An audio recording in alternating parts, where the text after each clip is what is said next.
Thanks for joining us for today's News at Noon. I'm Drew Carney. It is a KGW Weather Impact Alert Day. The main reason for that, rising temperatures this afternoon on what could end up being the hottest day of the year in Portland so far. In developing news this afternoon, Governor Kotek just declared a state of emergency as wildfire danger intensifies across Oregon. This order clears the way for more state resources, including the Oregon National Guard, to help fight fires and protect communities. We're also looking at how today's heat can impact everyone and everything from outdoor workers to your pets. And we also have details on where you can go to stay cool. First stop, though, the KGW Weather Center. That's where Chris McGinnis is standing by with the latest on this afternoon's forecast. Yeah, and of course, our KGW Weather Impact Alert in full effect here for the remainder of today through 10 o'clock for high temperatures somewhere between 95 and 100, probably inching closer to 100, I think, for most of us. So if you do have to work outside this afternoon or spend any lengthy time out there, just limit your exposure, limit your activity, and stay hydrated. Check on yourself. Just kind of check in. Like, how do I feel? I'm probably not very good in the heat and the sun. Okay, temperatures from this time yesterday, we're a good 8 to 10, in some cases 12 degrees warmer right now than we were at noon yesterday. Now, you say, do a little math. Yesterday we were 91, so does that mean we're going to be 103 this afternoon? No. But we are going to be hotter than yesterday, and that's why our forecast is for 98 here in Portland. Okay, here's a look right now for the airport. 88 degrees, the look from our Wells Fargo sky camera over downtown. It's 88. There's a light breeze out there at 4. Freezing level is higher at this noon hour compared to yesterday at this time. And the heat advisory remains in effect for the I-5 corridor, basically from Canada down to the California border, all the Willamette Valley again until 10 o'clock. It also includes portions of the Gorge and the Columbia River out towards Columbia County and Cowlitz County. 85 in downtown. We're up to 86 now in Wilsonville. And we slide down to the south. Kaiser checking in with 90. Salem sits at 88. The plan for the rest of the day is a sizzler out there this afternoon. Full sunshine, 94 by 2 o'clock. Again, this is when we're looking at the really hot stuff here. Approaching 100, maybe not quite there, but close to it by 5 o'clock. I've got our forecast high at 98. And Drew, there's a Timbers match this evening at Providence Park, right? I think that's an 8 o'clock kickoff. Still 90 degrees, so just be aware of that. It's going to be a warm start. Sunset at 8:55. We do have cooler weather in the forecast, and that comes up in a few minutes. Yeah, 7:30 kickoff for the Timbers crew, so it will definitely be hot at kickoff tonight.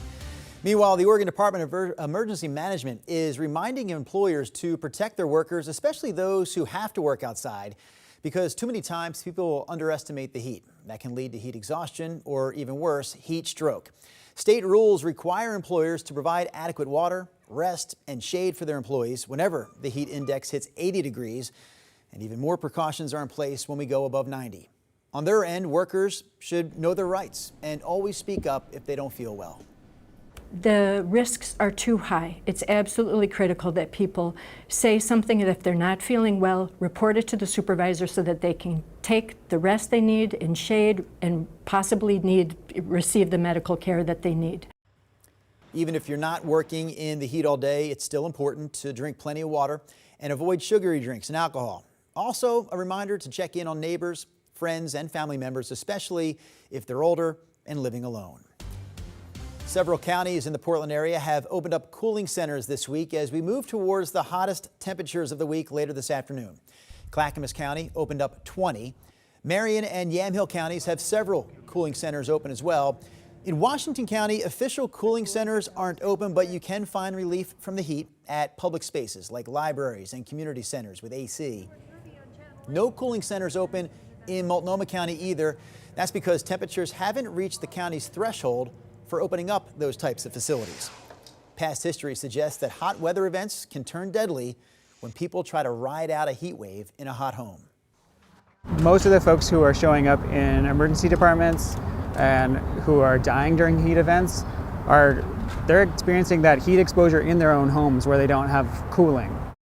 If you're looking for somewhere to cool down in Multnomah County, you can visit the Help for When It's Hot resources page on the county's website. Pets also need extra care when weather gets hot like it is today. The Oregon Humane Society says you should keep your pets indoors as much as possible. Make sure to give them plenty of water and avoid taking them on walks on hot pavement that can burn their paws. Signs of heat stress in pets include things like heavy panting or drooling. And of course, never ever leave a pet in a parked car, which can quickly turn into an oven on a day like today. We also have a list of cooling centers and open fountains all around the Portland area at KGW.com. If you text the word cool to that number on your screen, 503-226-5088, we'll text you back with a link to that list on our website. The largest wildfire in Oregon continues to get bigger this afternoon. In just the past hour, we've learned that the Cram Fire burning northeast of Madras has grown to more than 64,000 acres, and fire officials say they expect that to continue to spread. Governor Tina Kotek has cleared the way for more resources to help fight this fire. Task forces from outside Jefferson and Wasco counties are on the way. Roughly 300 people are now in the level 3 Go Now evacuation zone. That's the red zone you see here on the map. That area covers parts of both Jefferson and Wasco counties. And level 3 is really getting close to the town of Madras and both sides of Highway 97.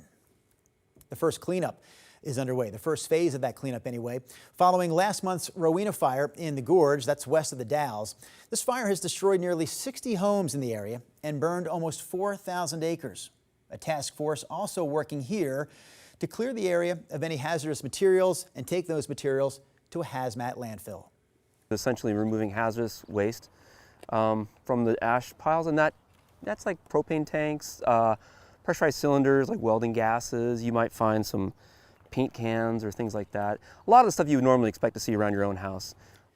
Because of the extensive cleanup, it could be weeks before homeowners can start rebuilding in this area. All right, we know it's official. The name of Portland's new WNBA team is the Portland Fire. That same name that Portland's previous WNBA team used from the years 2000 to 2002. So the new Portland Fire will kick off their first season next May, sharing the Moda Center with the Blazers. The team is owned and operated by Raj Sports, which also owns the Portland Thorns. KGW's Catherine Cook went to the team's launch party yesterday and talked to fired up fans about the Fire's return to Portland. Outside Moda Center, fans put up with the heat to embrace the Portland Fire. Portland! Portland! Portland! Portland's new WNBA franchise made it official Tuesday, revealing their team name and logo. See what they did there with the rose and the flames? I really like it. The Fire is the same team name Portland went with 25 years ago during its first and short-lived run in the league. That's a bummer for some folks. They kind of just were lazy about the name, if I'm honest. I thought it was an opportunity to be really fun, and that's fine. I know he has opinions on it, but I like it. I really like the logo. I think it's really cool. Were there other options? Sure. I would have done Portland Swifts, but I think I'm going to embrace it. Speaking of embracing it. Yeah, 2002. Erin Sloan wasted no time dusting off her throwback merch.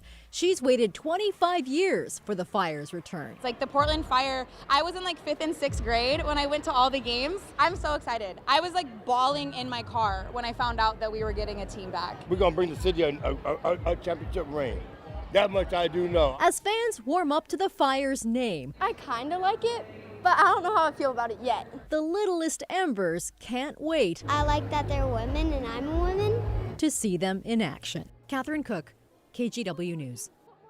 We also want to take a moment to look back at the original Portland Fire. KGW's Evan Watson takes us inside the KGW vault to remind us what that team looked like 25 years ago.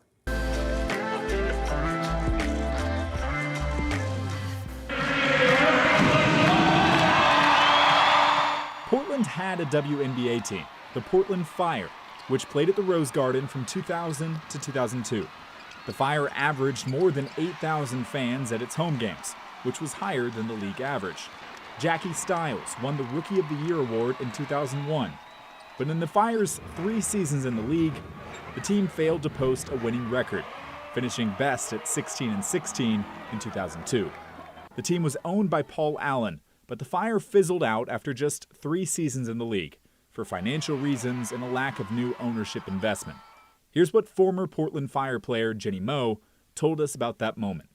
It was a shock, I think, to all of us. We were just like, wait, what?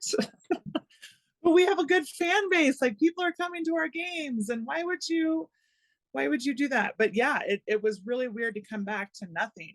The new Portland WNBA team will be the league's 15th team, playing in a city that's known to support women's sports.